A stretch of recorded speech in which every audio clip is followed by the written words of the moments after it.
Hello everyone, હું HK. Barad cooking ચેનલમાંથી બોલું છું. આજની મારી રેસીપી છે મેંગો બરફી. 3 કેરી લીધી છે, કેસર કેરી.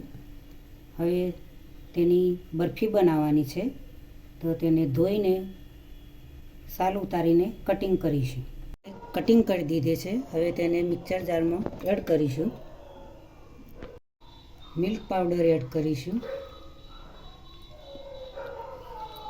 3 ચમચી.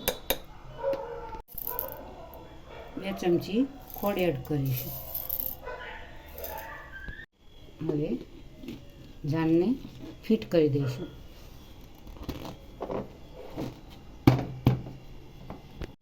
કેરીને આ રીતે સરસ રીતે ક્રશ કરી દીધી છે. મસ્ત ક્રશ કરી છે. હવે તેને કઢાઈમાં એડ કરીશું.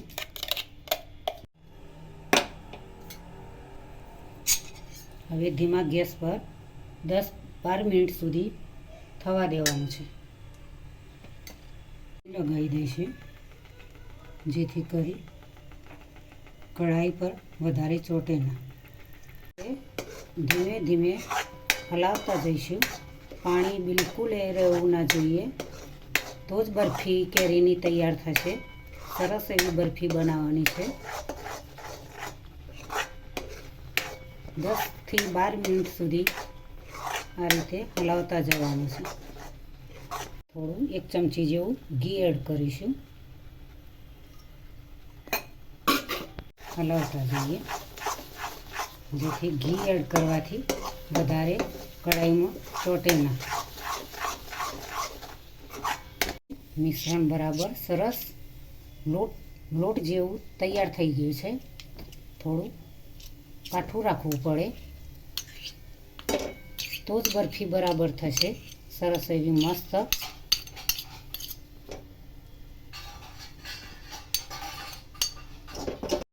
ઘી લગાવીશું.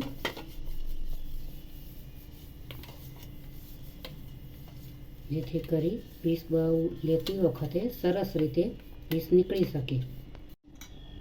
કેરીનું મિશ્રણ બરાબર તૈયાર થઈ ગયું. તેમાં એલાયચી એડ કરી દઈશું.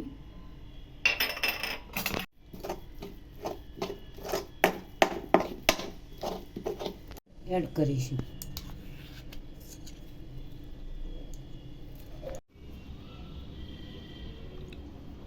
આ રીતે તૈયાર કરી છે કેસર કેરી માટે. કેસર કેરીની બરફી તૈયાર થઈ ગઈ છે. હવે તેને સેટ થવા માટે ફ્રીજની અંદર મૂકીશું. એની અંદર 5 કલાક સુધી અંદર મૂકી રાખવાની છે. 5 કલાક સુધી ફ્રીજની અંદર રાખી હતી. બહાર કાઢીને મેં પીસ તૈયાર કરી દીધા. મસ્ત એવી મેંગો બરફી તૈયાર થઈ ગઈ છે. ઉનાળાની સિઝનમાં તમે આ રીતે, તમને લૂ લાગી હોય કે ખાવાનું મન થાય કે ગરમી વધારે લાગતી હોય તો કેસર કેરીની મેંગો બરફી આ રીતે તમે બનાવીને ગરમીમાં તમે રાહત મેળવી શકો છો. તો નાનાથી મોટાને, નાના બાળકોને તો ખૂબ જ બરફીનું નામ સાંભળીને ખૂબ જ ભાવતી હોય છે, ખૂબ જ મજા આવતી હોય છે. મોટાઓને પણ બરફી સારી એવી ભાવતી હોય છે. મહેમાન આવે ત્યારે તમે આ રીતે પીસ બનાવીને, આ રીતે મેંગો બરફી બનાવીને રાખી હોય તો તમે ભોજન સમયે બેસો ત્યારે આ રીતે બરફી પીરસીને તમે જોડે સાથે ખાઈ શકો છો. તો મિત્રો, આજની રેસીપી તમને જરૂરથી મારી ગમી હશે. તમારા મિત્રો સુધી મારી રેસીપીને પહોંચતી કરજો. મારી ચેનલને સબસ્ક્રાઈબ કરજો. મારા વિડીયોને લાઈક કરજો, શેર કરજો, બંને તો કમેન્ટ કરજો.